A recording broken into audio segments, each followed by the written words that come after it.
안녕하십니까. 김민수의 빨간펜 시간입니다. 오늘도 시장은 강세 흐름들을 이어가는 상황 쪽에서 또 종목별 움직임이 좀 더 강해지는 상황들이죠. 이런 쪽에서 최근에 주도 섹터와 관련된 어떤 소부장 섹터들 이쪽도 계속 챙겨보는 그런 흐름이 필요하다고 생각되고 있고요. 그와 함께 오늘은 오늘 올해 전반적인 실적에 대한 기대감들 그리고 그에 따라서 섹터별로 어떤 종목들이 좀 더 기대감이 높은지 이런 흐름들을 찾아보고요. 또 투자할 만한 관심 종목도 한번 찾아보도록 하겠습니다. 그와 함께 이제 기업들 실적을 분석하기 위해서는 가장 먼저 여러 가지 지표들 확인해야 되겠죠. 그런 쪽에서 예전에도 몇 번 보여드렸던 OECD 경기선행 지수입니다. 국내 경기선행 지수는 아무래도 글로벌 전반적으로 경기가 좋아야 국내 기업들이 수출도 잘 되고 그러다 보니까 실적도 좋아지고 주가도 올라가고 즉 국내 약간 선행적인 지표를 하는 게 이 OECD 경기선행 지수입니다. 그런 측면으로 봤을 때 지난번에서 말씀드린 것처럼 변함이 없네요. 여전히 한국이 가장 선두에 나와 있습니다. 파란색으로 돼 있죠. 선두에서 기대감이 높아지고 있는 상황들인데 상대적으로 OECD 평균보다 그리고 또 지금 최근에 잘 나가는 중국보다도 더 위에 있습니다. 그렇다는 얘기는 그만큼 한국의 어떤 독보적인 입지, 수출 주도적인 입지들이 지금 부각을 받고 있다라는 쪽으로 바라보고 있고요. 게다가 이제 아직 지금 코로나19로 고생을 하고 있는 뭐 미국이라든가 그리고 또 유럽 같은 경우가 만약에 이제 반전되기 시작하게 되면 오히려 또 한국은 여기서 정체를 볼까요? 더 올라가겠죠. 그런 쪽에 대한 변화도 한번 좀 생각해 보게 되면 그래서 시장이 이렇게 강하구나라고 하는 하나의 또 면목이라고 봐야 될 것 같고요. 또 하나 그러면 두 번째로 봤었을 때 또 수출 동향들 체크해 봐야 될 것 같고요. 그와 함께 한국의 수출이 좋아지기 위해서는 중국의 제조업 지표가 좋아져야 되고 거기다가 미국의 소매 판매도 좋아져야 되고 하는 이 두 가지 흐름이 확인돼야 되는데 이런 쪽으로 봤을 때 오늘도 발표됐던 20일까지 수출 동향 잘 나오고 있죠. 그래서 여기서 주목할 모습들이 일단 이때입니다. 2017년도, 18년도 반도체 호황 때 보여줬던 수출 흐름들을 일단 돌파해서 변화가 나오느냐라고 하게 되면 더할 나위 없이 좋겠죠. 이런 변화가 아마 상반기 쪽에 한 번은 나오지 않을까. 특히 반도체에 힘을 입어서 또 반도체 지금 업황이 호전된다고 얘기를 하고 있죠. 이쪽만 확인되게 되면 이런 부분들이 나오지 않을까라고 하게 되면 오히려 지금 주가의 강세 근거를 충분히 마련해 준다라고 봐야 될 것 같고요. 마찬가지로 중국의 제조업 지표 같은 경우는 일단 꺾였습니다. 그리고 왜 꺾였느냐라는 부분들은 중국 같은 경우는 공장이죠. 그러다 보니까 소비를 하는 쪽에서 충분히 사줘야 이 공장이 가동을 해서 이와 같이 연결되는 모습들이 나오는데 하지만 지금 미국의 소매 판매가 별로 안 좋죠. 거기다가 유럽도 마찬가지로 별로 안 좋습니다. 그러다 보니까 아직까지 코로나19로 고생을 하는 이쪽에서 소매 판매가 제대로 나오지 않는다라고 하게 되면 아무래도 지금 중국의 지표들은 약간 좀 정체를 보이는 상황들인데 이쪽이 마찬가지로 변화가 나오기 시작한다라는 쪽으로 확인되게 되면은 오히려 어떤 또 여러 가지 흐름들 또 국내 수출도 잘 되는 모습들로 연결되겠죠. 그래서 이런 부분들이 확인되는지에 대한 여부들 조금 더 확인할 필요가 있는데 겨울이 지나고 나게 되면 변화가 나오지 않을까요? 그렇게 되면은 또 국내 기업들의 수출의 근거가 좋아질 수 있는 근거가 될 수 있겠다는 점도 눈여겨보셔야 될 것 같고요. 그렇게 봤었을 때 그러면 또 올해 국내 기업들의 실적 전망이 어떻게 되느냐라고 봤을 때 지금 273곳 조사를 해보니까 182조 정도를 예상하고 있습니다. 작년 대비해서 40% 정도 좋아지는 모습들이네요. 그러다 보니까 2019년 122조, 2020년 130조. 일단 선방했다, 올해는 뛴다라는 쪽으로 바라보게 되면 이에 따른 변화가 기대감이 높다고 봐야 될 것 같고요. 그래서 이제 무역전쟁 여파로 한 2년 동안 고생했죠. 근데 뭐 이번 바이든 대통령, 바이든 행정부도 큰 기조는 변화가 없을 것이다라고 보여지고 있지만 그보다는 좀 체계적이고 좀 어떤 강한 변화는 좀 아니지 않을까 하는 쪽에서 약간 눈길은 가고 있는 상황들이고요.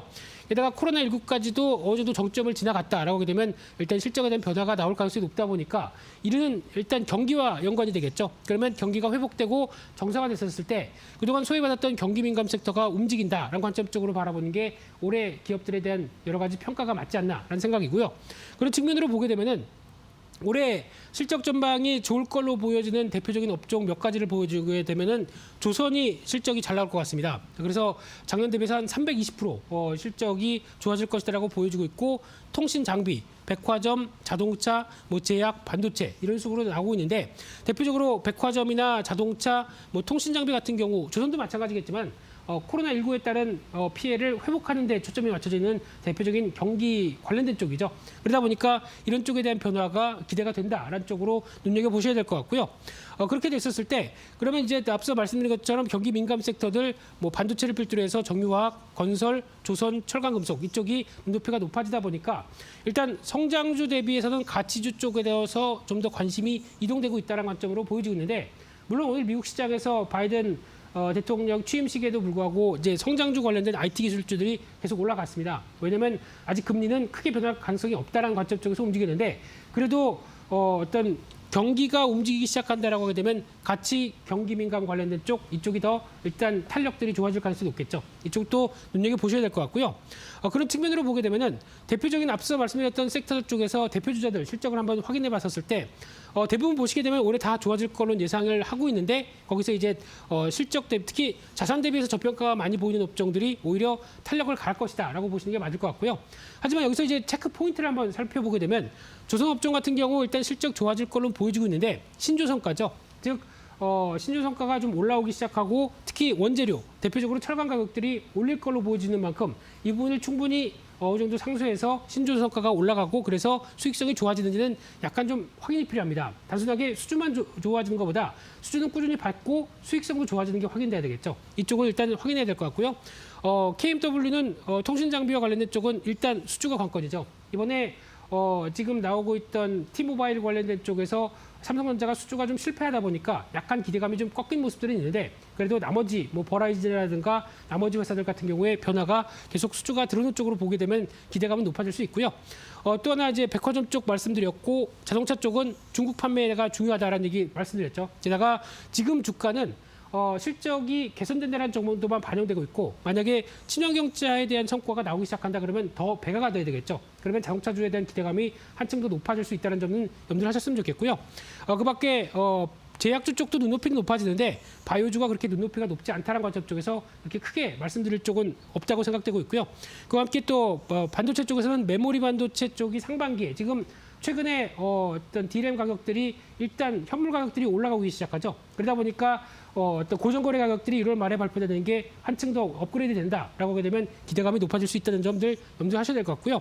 건설 쪽은 내수는 거의 확인된 것 같습니다. 정책적인 기조 확인됐는데 해외 쪽에서 수주만 확인된다라고 하게 되면 또 한 번 레벨업은 시도될 겁니다. 그런 쪽으로 보셨으면 좋겠고요. 철강도 지금 최근에 들어서 철광석 가격이나 여러 가지가 올라가다 보니까 제품 가격을 올리고 있죠. 이쪽에 대한 기대감도 높다는 쪽도 살펴보셔야 될 것 같고요.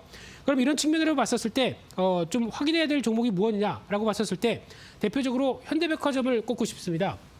벌써 저희 빨간 펜 시간에서 세 번째 말씀드리는 종목인 것 같은데 지난번 말씀드리고 목표가는 올라왔습니다. 하지만 한 단계 레벨업 시키겠습니다. 그래서 이제 실적 반등세 보이고 면세점 실적 저점을 확인했는데 그래도 외형 성적이 계속 나오고 있죠.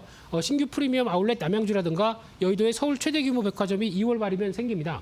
이런 쪽으로 봤을 때 올해 영업이익은 이제 회복되는 쪽으로 나오고 있고 PR 9배, PBR 0.4배 많이 싸죠. 그러다 보니까 한 단계 더 레벨업은 시도가 될 수 있겠다는 쪽에서 바라보고 있고요. 손절가는 72,000원대로 확인할 수 있을 것 같고요.